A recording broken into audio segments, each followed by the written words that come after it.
Hiya, so thank you very much for choosing this talk on Friday. It is called the remote-controlled chaos cart, and that is only going to be evident by the fact that it's now turning more into a live demonstration than anything. As we were leaving our village, everything was charged, the trolley was working, we go into the green room, we come back out, none of the lights turn on. So we'll see if we can debug it live and get it working. But apparently pulling the entire battery pack. We'll see what happens. But yeah, this is a talk on how we can cheaply and easily motorize anything you really want to make. And specifically we're going to be talking about obviously our cart, but what we've learned from it, what sort of things we would advise, and how to sort of go forward anywhere from never done any electronics before to sort of being a bit of a hobby electronicist. And yeah, hopefully we can spark some ambition of making your own sort of EMF roamer trolley cart maybe for 2026. So yeah, I'm Cliff. I'm a robotics engineer. I go by any pronouns. I'm a certified chaos goblin. And my favorite quote is, what could possibly go wrong? Mostly followed by a trip to A&E. I don't have that many permanent injuries yet. I also have a deck line if you want to call me and ask me dumb shit about the trolley. I'm just going to introduce Gwen. Gwen is over here. We also have Gwen. Gwen goes by she, her, and is the absolute fixer of things also at our local hackspace. She also has a deck line that you can reach her at. And she recommends reading the EU's export restrictions to find interesting tech to play with, because that's sort of what we spend our Tuesdays doing, like normal people. Light out also works.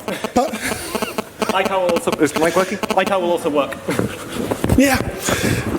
So we'll start at the absolute basics just to make sure that everyone knows what we're doing. So we're going to be talking about magnets. And magnets are the sort of fun things you used to play with as a kid. If you have a magnet and you try to push it together, it either doesn't work at all or works really easily. And that's the sort of thing that we're working with here, because if you run a current through a wire, that also creates a magnetic field according to your right-hand rule. So if you do like a thumbs-up gesture, the current is your thumb, the field that's being created are your fingers sort of curving around that wire.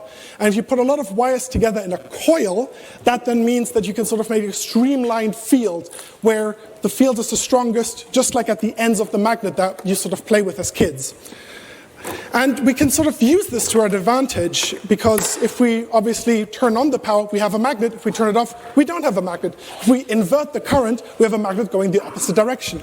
So that's sort of the basics of electromagnetism. And also AC and DC, going to stay real short, but basically direct current, the voltage just is a value. AC, the value changes constantly with time. So the idea is here, for instance, if you connect this to a coil, get one field, the other field, one field, another field. So you can see how you can sort of create a changing magnetic field with that. And okay, but what do you actually do with this? Well, you can make motors. The idea is that we can combine the magnetic fields made with a wire with those Thank you. Can combine those with the magnetic fields from a permanent magnet. So if you push current through a wire and have magnetic fields, they will interact, they will try to repel and attract each other, causing the wire to spin. That's the basics of a DC motor. Not going to stop there though, we're going to go one further. AC-DC motors. You may be thinking, what does that mean? But essentially, if we use an AC field, we can perfectly sync the three coils, electromagnets, to spin the magnet that's this time in the middle, and this time it's the magnet that spins, or the wheels that turn. So this is just a bit of a basics, just so everyone knows when we're talking about motors, how do they work? This is sort of a bit of a little crash course. You don't need to know too much about this, but now you sort of kind of understand how it works. So why do we use the second type if it's so much more complex? Well, we have more power, better speed control, quieter performance, cooler performance, higher efficiency, low maintenance, and longer lifespan. They are more expensive, but that's a tip for later. So, okay, nerd, but how are we actually going to use all of this info? Well, cast your mind back to the glorious mid-2010s with such great quotes as, toyish-looking piece of plastic on wheels, the Snapchat generation's equivalent of an illegal rave, and users looking like haunted works from Madame Tussauds with an amazing spike in Google Trends right around 2017, 2018. I'm, of course, talking about the Swagway. Yeah, the absolutely amazing thing that is even made it into Minecraft as a mod. Again, why are we talking about this? Well, these things are cheap as chips now. Facebook Marketplace, Leeds, 8-kilometer search radius. You can get them for 20 quid. Amazing. This is the sort of thing people say, oh, they're broken. It's usually the battery that's borked, like 99% of the time. You can find them Tons of them. Offer them a tenner, say you're collecting tomorrow. They will say yes. There is too many of them, they're not getting rid of them. So we sort of are building a general idea. We have motors, we know where to source our motors from. Now if we sort of combine it with a bit of explosive magic and a bit of thinking silicon, maybe we can make something out of this. It's trying to run away, it's breaching containment, it's gained sentience. Well, that's exactly where we're going. So if you get a cheap hoverboard from Facebook Marketplace or eBay, you can take them apart and find perfectly good motors in them. And motorized stuff. That picture hasn't loaded. That's a drivable couch. Just imagine it, please. People have made all sorts of stuff. Obviously, the scale is different. But this is all doable with these sorts of motors. You can make wheelie bins, picnic tables, couches, all sorts of stuff. And this is really what the important part is. Any idea you'll have, someone will have done before, which is both good and bad. Good as in, someone out there will have made an obscure forum post asking exactly why their thing doesn't work, and with some luck, someone will have answered it correctly, but also good because no one will do it in the exact same way you do it. No one will put the spin on it that you will. And this is the exact cool part where you can kind of live out your dreams. Oh, there is the picture. Okay, yeah, just come in second then. Perfect. Second part of this is the amazing creature known as Fulvorium trillium aquaticus. It's a river species growing by approximately 3,000 each year. It's a bit invasive, so we decided to do something against this invasive species, which is rescue one of them. Here's this chat with my partner at 11 p.m. About rescuing abandoned animals.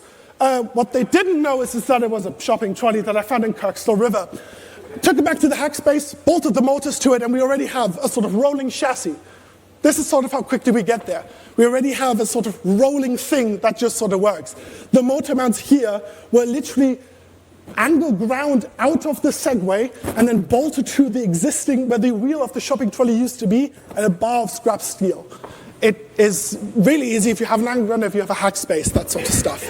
And this is the sort of stuff where we now actually get into, what are we going to do with this? Do you want to take over from here, or do you still need some time? No, this is working. Can you hold it, though? It doesn't have brakes. Hold it. Yes. Do you want me to take this? Yes. The one reason why we can't do this in hacky races, annoyingly, is it doesn't have brakes. You need a mechanical brake for that. So the wiring diagram of the trolley is not a mess, because we have too many things built into it. Basically what we're doing, Hendrik had a, what's the name of the fly sky? It's FreeSky Tanaris X9D, but we'll talk about that in a bit as well. Whichever brand of RC receiver it is, you don't need anything that fancy, it's just next on the thing, right?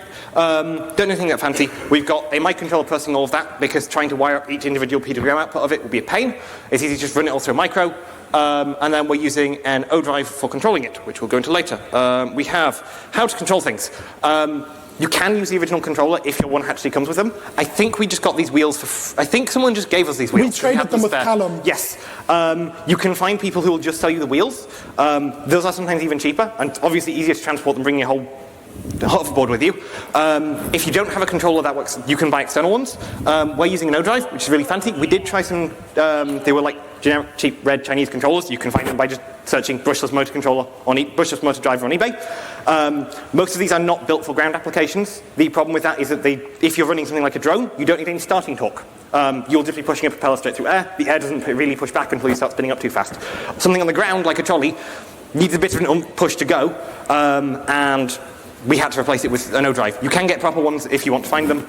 If you can find a sensored motor, even better. These are the standard hoverboard wheels come with Hall sensors built in. These let you get a decent amount of torque at low speed.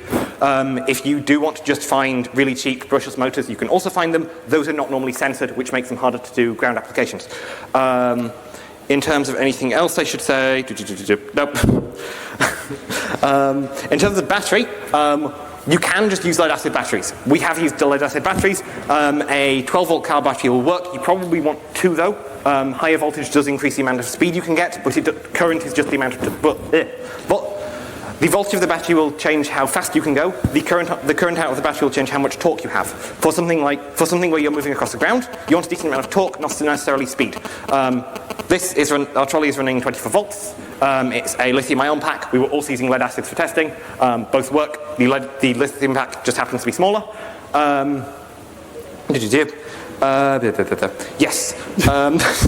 The thing with batteries is as well is that, yeah, lead acids are also fairly easy to charge. You just basically have to give them 14.5 volts and they sort of regulate themselves.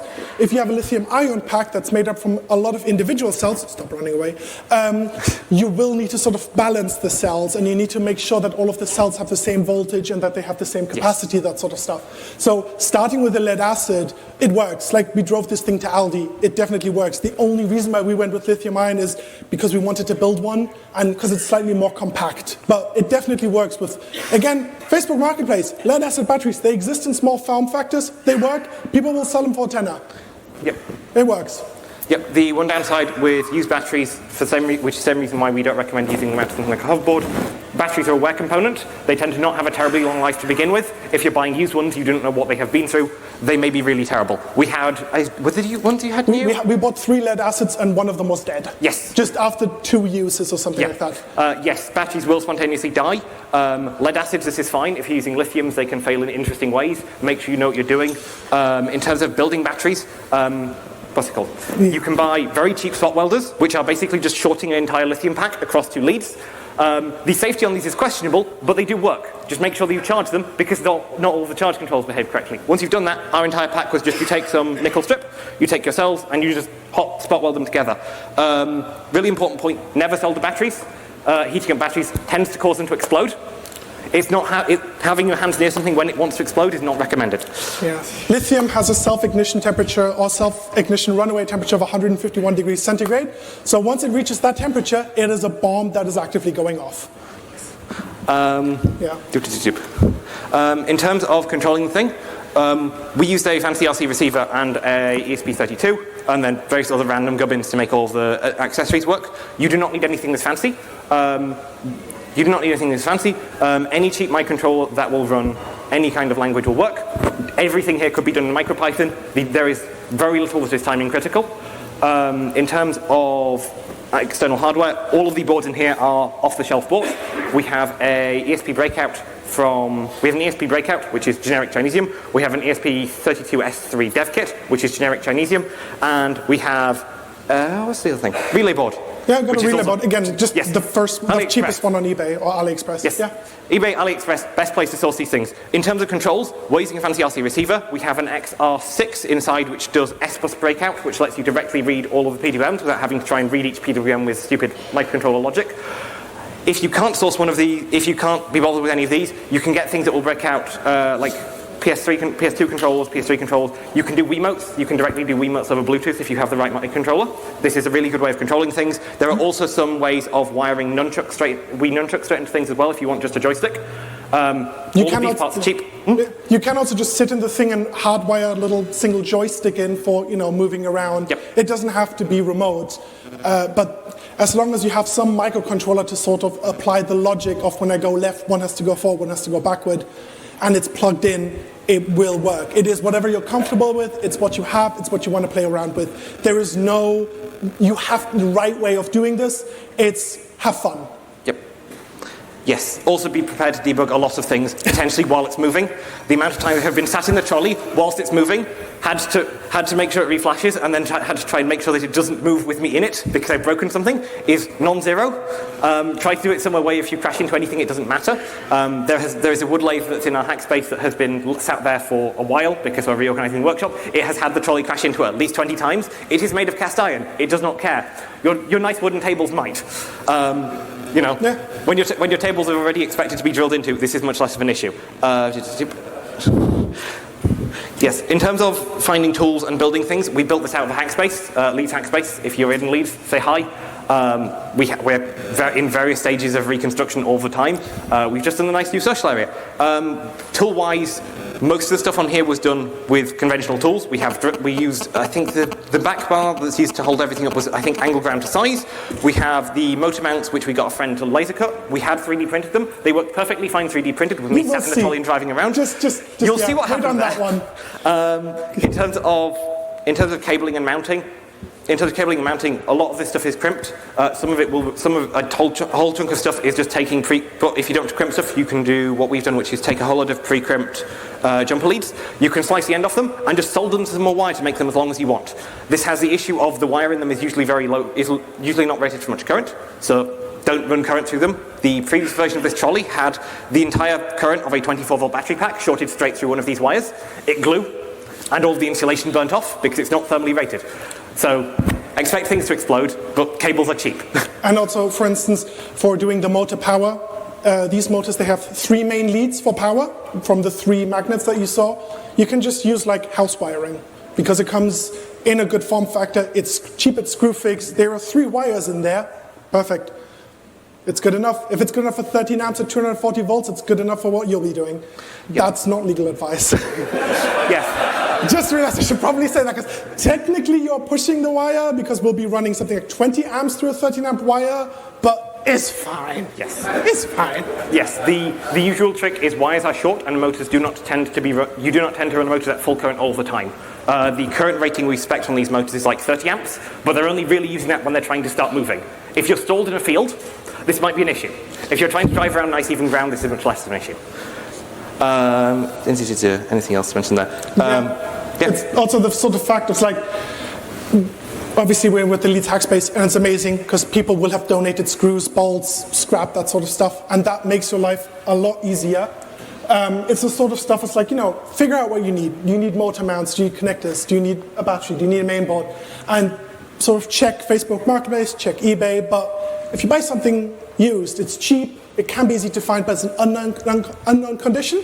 So for instance, we had this where we tried to 3D print the motor brackets, which you will see, and you'll see what happened to them. So sometimes it's like, just because it's easy, it's not the right way. Yep. But also, it's a sort of thing of fail fast. Like, as soon as you fail, you figure out what you did wrong, and then you sort of learn from it. I don't think we had a single failure where we didn't at the end laugh about it, even if we shorted 2 lead acids with cold cranking amps of 100 amps through a little DuPont wire that then glowed like a light bulb for half a second. It's funny. Like, no one got hurt, so it's fine. Obviously, be safe, but have fun with it. Yes. It's the sort of thing. Yes. If you're going to, blowing stuff up will happen. The thing to remember is to check what will explode. As an example, for this trolley we've been using no drive, we have blown up at least one. Those things are not the cheapest things from China. They're like 50 quid, so not too bad, but they also have a 2-week lead time. Blowing them up about 3 weeks before EMF, not ideal. So yeah, figure out what it is that's important before you check it, because if you blow up a £5 relay board, no one cares. If you blow up your really expensive motor drive that takes 2 weeks to arrive, might be more concerning. In terms of mechanical stuff, you can just mount these things directly by grinding bits off the original mount and attaching them. If you're using custom motors, you might want to 3D print them. The 3D printed mounts were very much serviceable for people that sit inside of the trolley. Again, you'll see the fun. Cable management is a bit annoying. Be careful what you're doing. We have run over the cables of this once. The cables will be fine. We have also had the cables pull out. That's less fine because you can have inductive currents backfeed into drive and blow them up. That's basically where the magnetic field in the motor collapses and decides to drive current the other way. Battery mounting, also important. We have had our battery mount fall off in the middle of a field. It has now been reattached with zip ties. More zip ties. Yes, more zip ties. The safest place to mount things is always, if you're using some kind of existing frame, try to abuse as much of it as you can. Also be aware whatever you're using may end up with more steel in it than you expect, especially if you want to sit inside of it. If you want to move stuff around, perfectly fine. If you're expecting to sit inside of it, be aware that things will flex in weird ways, especially because most things were not built to be operated in the way you're probably going to operate them. Next one. Yes. And yeah, this is another aspect of make it fun. If you type, we for instance put in a 12-volt reg, so it outputs 12 volts, and that means you're sort of in the realm where a lot of car accessories exist. So you can put on stuff like a car horn, or the other one, the connectors come off again, or 2 car horns, or a PA system, or we have these little rally lights. The great thing about that is you can sort of go on eBay, Amazon, whatever exists, and sort of check just whatever sort of cool stuff they sell for cars. There we go. Because it's really cheap. Like, we also have a PA system on here. That works. 9 quid. £9. And it's a ton of fun because you'll be walking around, driving this thing around, and people will be like, oh, that's so cool, and push buttons, and it does lights and stuff like that. We even put an LED strip on this for underglow. The pad ripped off in shipping, so, well, bringing it to EMF, so we can't resolder that on quickly in the field. So we couldn't get that working. But there's so much cool tat that you can attach to this, sort of like LED like antenna almost, so it's just like LED on like a long strip that's solid. That's cool. So there's a lot of cool stuff, and make it your own. Put on stickers, spray painted hot pink. Why not? Like, this is the part where you can make it your own. Yeah, that's the motor mounts. Yes. That's our car park of the Leeds hackspace. And this is the kind of part where we want to talk about, again, material selections. These are sort of the main three criteria: your wiring consistency, doing wiring right, double checking it, putting 20 amps through something else not meant to take 20 amps, does not end in a fun way, taking the right materials for the job. Our 3D printed mounts worked until they didn't. So it's a sort of thing of like, if you can overspec this for a bit more, think about, is this worth it? Are we getting more out of this? And the last is, well, set the correct rated and peak current. A lot of these drives that you can get, you say 20 amps, doesn't mean it's outputting 20 amps. A lot of these are cheap, especially if you're working with cheap parts.